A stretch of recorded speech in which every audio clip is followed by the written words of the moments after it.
Quiero dar la más cordial bienvenida a todos aquellos que están hoy aquí en la Iglesia Jesús 100% Vida, en la ciudad autónoma de Buenos Aires, en la República Argentina, pero también mandar un abrazo muy grande a aquellos que están en distintos países latinoamericanos siguiendo esta transmisión, aquellos que están en los Estados Unidos, en Europa. Tenemos acá la alegría de tener al pastor Daniel Báez en el día de hoy, que es nuestro pastor en la iglesia de Tenerife, en la Iglesia Jesús 100% Vida en Santa Cruz de Tenerife, así que le mandamos un cariño muy grande también a todos allí. Es decir, a todos los queremos incluir en este abrazo y rogar que lo que Dios tiene hoy para nuestras vidas pueda también llegar a bendecir la suya.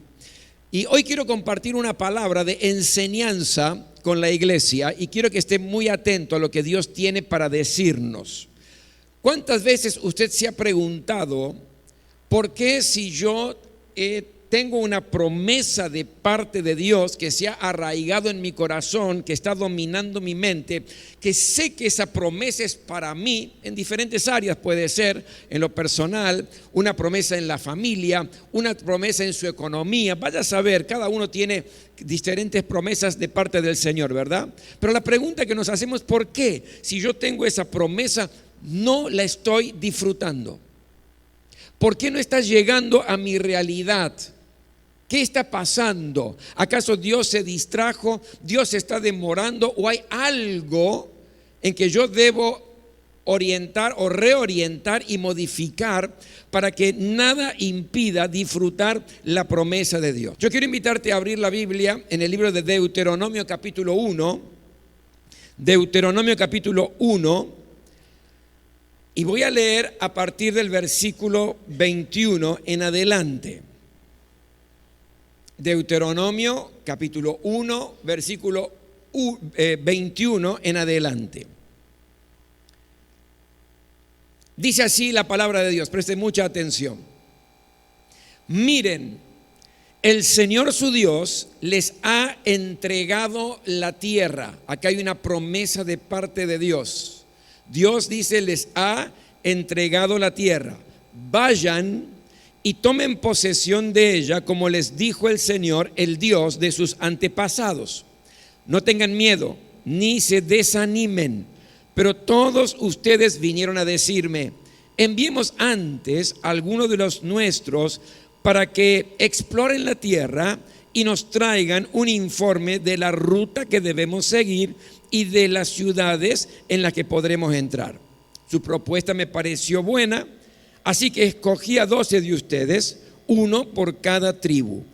Los 12 salieron en dirección a la región montañosa y llegaron al valle de Escol y lo exploraron. Tomaron consigo algunos de los frutos de la tierra, nos los trajeron y nos informaron lo bueno que es la tierra que nos da el Señor nuestro Dios. Sin embargo, y aquí viene el pero, sin embargo, ustedes se negaron a subir y se rebelaron contra la orden del Señor su Dios. Se pusieron a murmurar en sus carpas y dijeron: el Señor nos aborrece, nos hizo salir de Egipto para entregarnos a los amorreos y destruirnos. ¿A dónde iremos? Nuestros hermanos nos han llenado de miedo, pues nos informan que la gente de allá es más fuerte y más alta que nosotros, y que las ciudades son grandes y tienen muros que llegan hasta el cielo. Para colmo, nos dicen que allí vieron anaquitas, que eran gigantes. Entonces les respondí: no se asusten ni les tengan miedo. El Señor su Dios marcha al frente y peleará por ustedes, como vieron que lo hizo en Egipto. Déjeme explicarle el contexto de este pasaje. Moisés había recibido junto al pueblo de Israel una promesa, y la promesa es que Dios los iba a sacar de la esclavitud de Egipto y los iba a llevar a la tierra prometida, una tierra donde fluye leche y miel, una tierra de bendición donde iban a ser absolutamente libres. Pero lo que está haciendo Moisés en este pasaje está explicando por qué el pueblo de Dios, el pueblo de Israel, no pudo conquistar la tierra prometida. Él está explicándoles que a pesar de tener una promesa de parte de Dios, el mismo pueblo no pudo conquistar la tierra, no pudo recibir y apropiarse de lo que Dios le había prometido. Yo creo que esta historia nos puede enseñar algunas cosas importantes y quiero que prestes atención para ver cuáles son a veces algunos obstáculos que podemos tener usted o yo para que lo que Dios nos ha prometido no llegue a nuestra vida, no se transforme en realidad, que no podamos conquistar la promesa que Dios nos dio. Y yo simplemente voy a nombrarle 4 actitudes y 4 acciones aquí que el pueblo hizo que le impidieron disfrutar la promesa de Dios de la tierra prometida.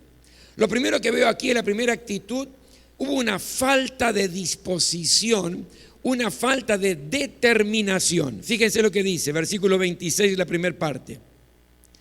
Sin embargo, aunque ustedes recibieron la promesa de Dios, dice aquí, sin embargo, ustedes se negaron a subir. Tenían una promesa de parte del Señor, pero había que hacer algo. Tenían que subir a conquistar. Ellos tenían que tomar la tierra, tenían que conquistar la promesa que Dios les había dado y no quisieron.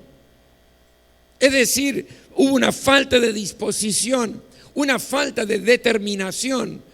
Aunque todos declaraban lo lindo que iba a ser la tierra prometida, aunque todo el pueblo lo deseaba, aunque todos los anhelaban, pero no se esforzaron, no hicieron absolutamente nada, no perseveraron, no se sacrificaron para que esa promesa se transforme en realidad en la vida del pueblo.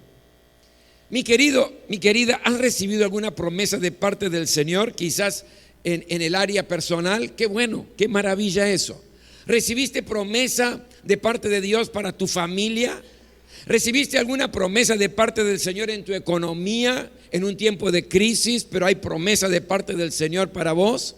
¿Recibiste y entendiste una promesa de parte de Dios en tu vida espiritual, en tu vida ministerial? Eso es maravilloso.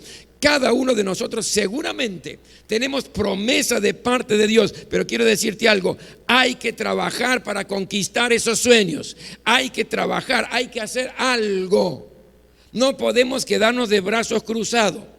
Cada promesa que Dios te ha dado tiene que ser conquistada y por lo tanto hay que esforzarse. Hay que esforzarse por allí en una vida de oración y si fuera necesario hay que esforzarse en una vida de ayuno.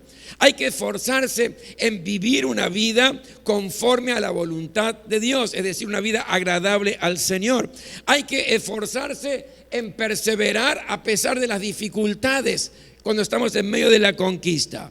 Dios nos dio la promesa, sabemos que Él no es hombre para mentir, Dios no tiene problema en cumplirla, pero tenemos que hacer nuestra parte. ¿Cuántos me están entendiendo? Digan amén.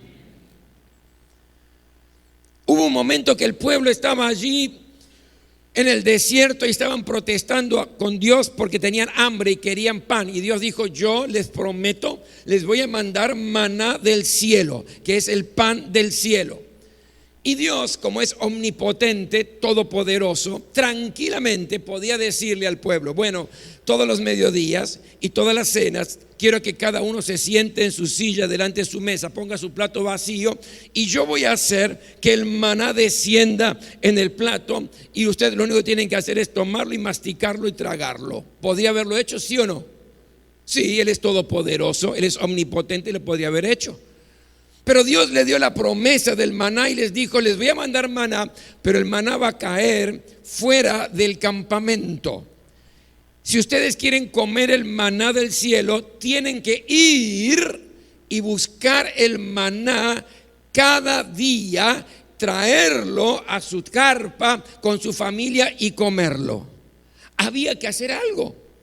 Dios prometió, Dios cumplió, pero el pueblo tenía que ir, sacrificarse, esforzarse, hacer algo acorde para que de esa manera pudiera satisfacer su necesidad.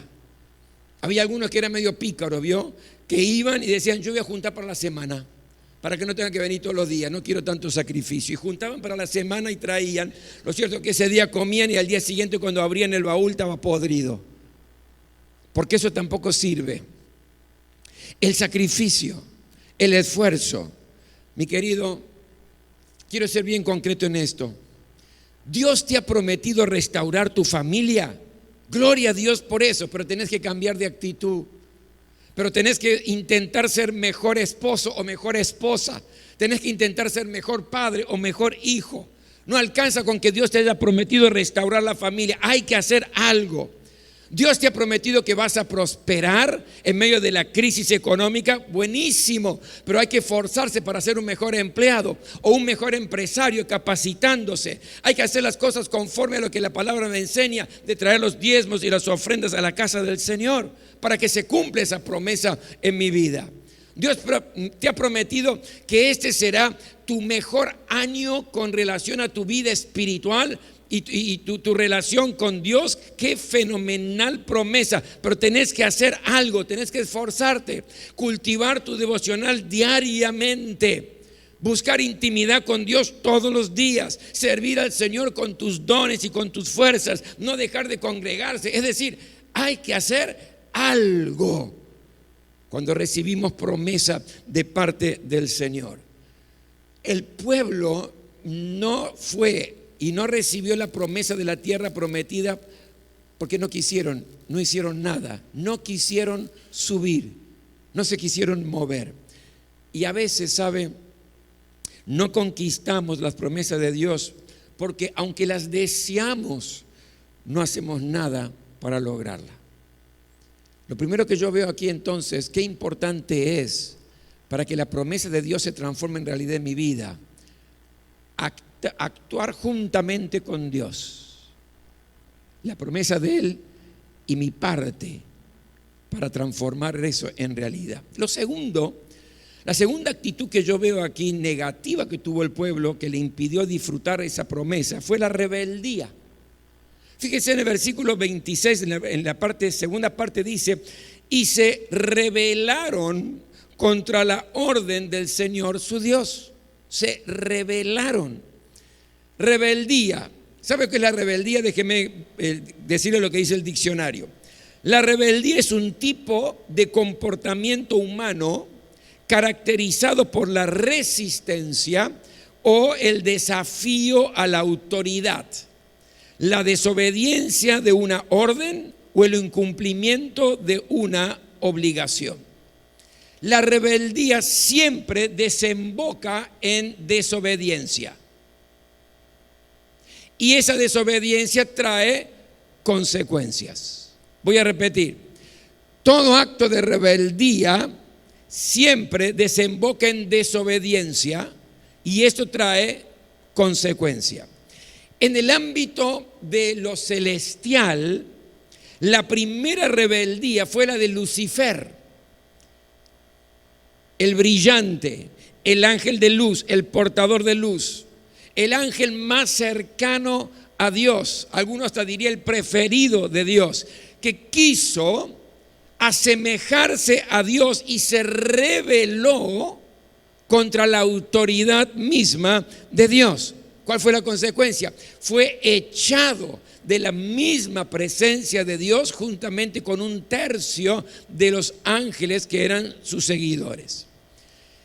Desde el punto de vista humano, el primer acto de rebeldía en la historia del mundo, en la historia de la humanidad, fue inducido justamente por la serpiente, el diablo, a Adán y a Eva. ¿Para qué? Para desobedecer a Dios.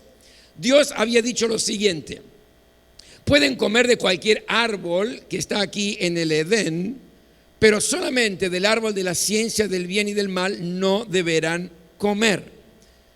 ¿Qué hicieron Adán y Eva? Desobedecer, rebelaron contra la autoridad del Padre, de Dios, y desobedecieron y comieron de ese árbol. ¿Cuál fue la consecuencia? Sufrieron la consecuencia por ser rebeldes, de ser destituidos, desterrados del Edén. Pero lo más grave de todo, ¿sabe cuál fue? Que perdieron y se quebró esa íntima comunión perfecta que ellos tenían con Dios. ¿Qué quiero decir con todo esto? Que todos los que se rebelan terminan mal. Todos los que se rebelan terminan mal. Y la Biblia tiene palabras duras pero muy sabias con relación a este tema. Por ejemplo, déjeme leerle algunos versículos. Proverbios 17:11. El rebelde, dice, no busca sino el mal. No hay nada bueno, nada positivo en una actitud de rebeldía. Isaías capítulo 30, versículo 9 dice: porque este es un pueblo rebelde, son hijos engañosos. Aquí está asociando la rebeldía con el engaño, la rebeldía con la mentira. Ezequiel capítulo 3, versículo 27. El que quiera oír, que oiga, y el que no quiera, que no oiga, porque son un pueblo rebelde. Aquí está asociando la rebeldía con el bloqueo de la comunicación. No quiero escuchar. El que está rebelde a una autoridad no quiere escuchar, no escucha razonamiento, no le interesa nada. Se bloquea en la comunicación, se queda con no hay argumento como para discutir, no hay argumento para ver y consensuar. No, estoy rebelado totalmente en esto. Pero tampoco quieren escuchar la voz de Dios. El último versículo, Isaías capítulo 1, versículo 28. Pero los rebeldes y pecadores a una serán quebrantados. Todo el pueblo se rebeló a la orden de Dios de ir y tomar la tierra prometida y desobedecieron, y ninguno pudo recibir la promesa excepto dos, Josué y Caleb. De toda esa generación, los únicos dos que pudieron recibir la promesa fueron estos dos hombres.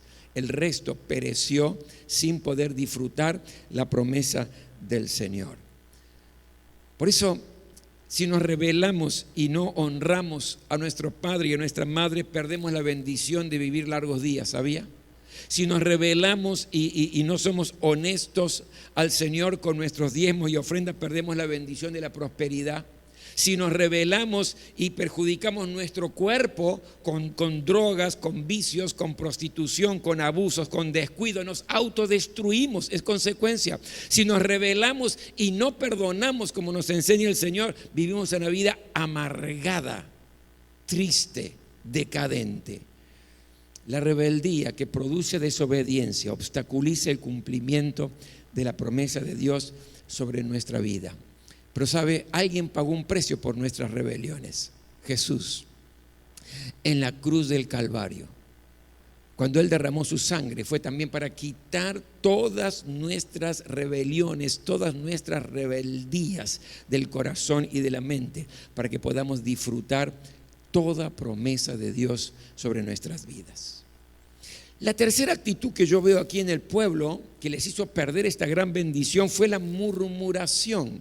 Versículo 27 dice: se pusieron a murmurar, dice, en sus carpas y dijeron: el Señor nos aborrece, nos hizo salir de Egipto para entregarnos a los amorreos y destruirnos.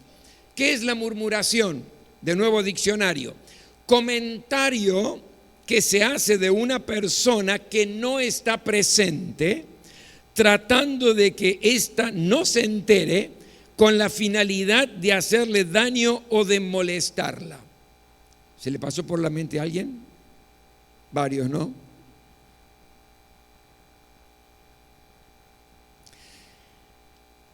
La murmuración es hablar entre dientes. ¿Sí? ¿Viste lo que hizo esto? La murmuración se asocia a quejarse. La murmuración se asocia a chismosear, a calumniar. Todo es dentro de la familia de lo que es la murmuración. Y la Biblia amonesta a los que practican murmuración, al punto tal que es una de las cosas más abominables para el Señor. Fíjese, en Levítico capítulo 16, versículo 19 dice: no andes difundiendo calumnias entre tu pueblo, ni expongas la vida de tu prójimo con falsos testimonios, porque yo soy el Señor. algo muy claro de parte de Dios. Proverbios capítulo 6, versículo 16 en adelante, dice: hay 6 cosas que el Señor aborrece y 7 que le son detestables: los ojos que se enaltecen, la lengua que miente, las manos que derraman sangre inocente, el corazón que hace planes perversos, los pies que corren a hacer lo malo, el falso testigo que esparce mentiras y el que siembra discordia entre hermanos. El que calumnia, el que chismosea, el que murmura, está dentro de las cosas más abominables para Dios. Proverbios 20:19 dice: el chismoso traiciona la confianza, no te juntes con la gente que habla de más. No le prestes oído a los que hablan de más. ¿Cuántos dicen amén a eso? Hagan un amén bueno. ¿Cuántos dicen amén a eso? No le preste oído, no llene su mente, no llene su corazón de murmuraciones o de murmuradores, de chismosos, de aquellos que están calumniando constantemente, porque usted se va a enfermar interiormente. Lo enseña la palabra del Señor. Proverbios 26:20: sin leña se apaga el fuego, sin chismes se acaba el pleito. Wow. Esto está para predicar cada uno de estos versículos, ¿verdad? Cada uno, tomarlo por separado. Y el último, Proverbios 16:28: el perverso provoca contiendas y el chismoso divide a los buenos amigos. La murmuración, el chismerío, es un acto de desobediencia a Dios. ¿Por qué? Porque Dios nos manda que amemos a nuestros hermanos como nosotros mismos. Y lo que hace la murmuración, el chismerío, es destruye las relaciones personales y las relaciones grupales. Por lo tanto, el pueblo murmuró contra Dios. Murmuró contra Dios. ¿Sabe?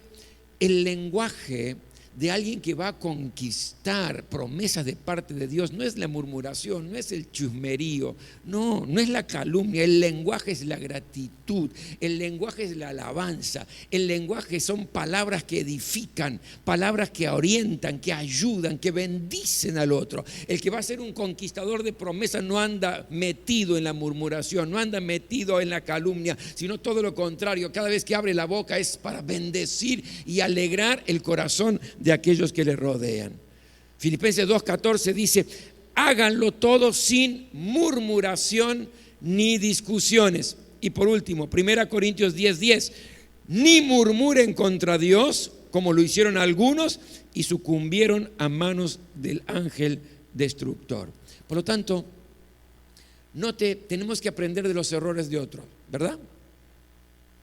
No es necesario que yo cometa los errores. Si yo veo que otro comete error, tengo que ser sabio y aprender de los errores del otro para no cometerlos.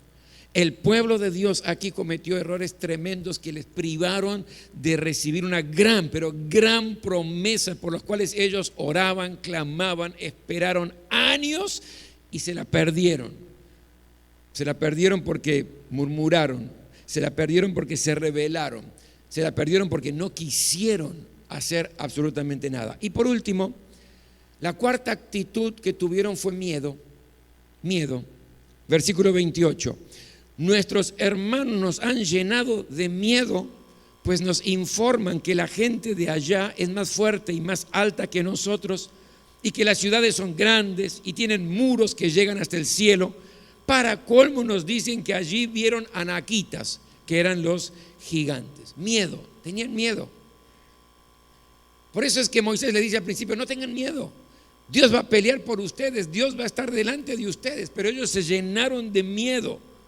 Y el miedo nos paraliza, el miedo nos frena, nos estanca, nos esclaviza, no nos permite avanzar. Si usted tiene que conquistar un sueño y tiene que avanzar y tiene que de alguna manera hacer algo, pero si tiene miedo, va a estar frenado, va a estar estancado, va a estar esclavizado. El miedo no le permite desarrollar el máximo potencial que Dios ya puso en usted. Porque si Dios te dio una promesa es porque tenés la capacidad de poder ponerla en obra en tu propia vida. Dios no te va a prometer algo que no vas a poder recibir nunca. Al contrario, Sería frustrante y Dios no es así. Si Dios prometió a tu vida, a tu corazón y a tu mente algo maravilloso a nivel familiar, personal, ministerial, económico, en el área que sea, si Dios lo prometió es porque puso en vos el potencial para poder recibir esa promesa y disfrutarla plenamente. Pero si hay miedo, estás paralizado, frenado. Fíjese lo que dice el Salmo 46, versículo 1 en adelante, dice: Dios es nuestro amparo y nuestra fortaleza, nuestra ayuda segura en momentos de angustia. Por eso no temeremos, aunque se desmorone la tierra y las montañas se hundan en el fondo del mar, aunque rujan y se encrespen sus aguas y ante su furia retiemblen los montes.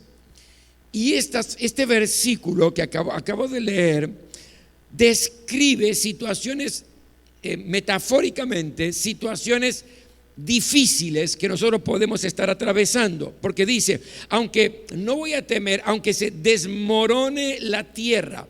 ¿Qué significa esto? Significa, no voy a tener miedo aunque todo comience a caerse a mi alrededor, aunque eso que me llevó tanto tiempo y tanto esfuerzo construir, de pronto veo que se está desmoronando en el área que sea de tu vida.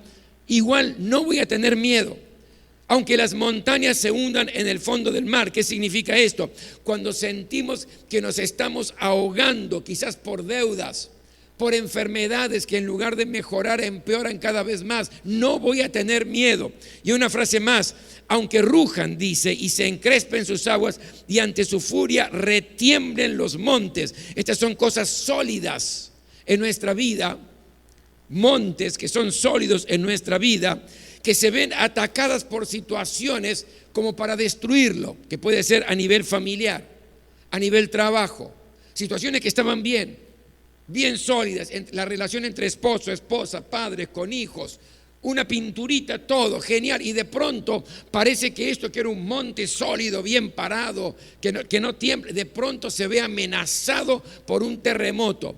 O mi trabajo que tengo hace tantos años, que ya lo conozco, que cada vez estoy mejor, pero de pronto da la sensación que voy a correr el riesgo que me echen o que la empresa se me venga a pique.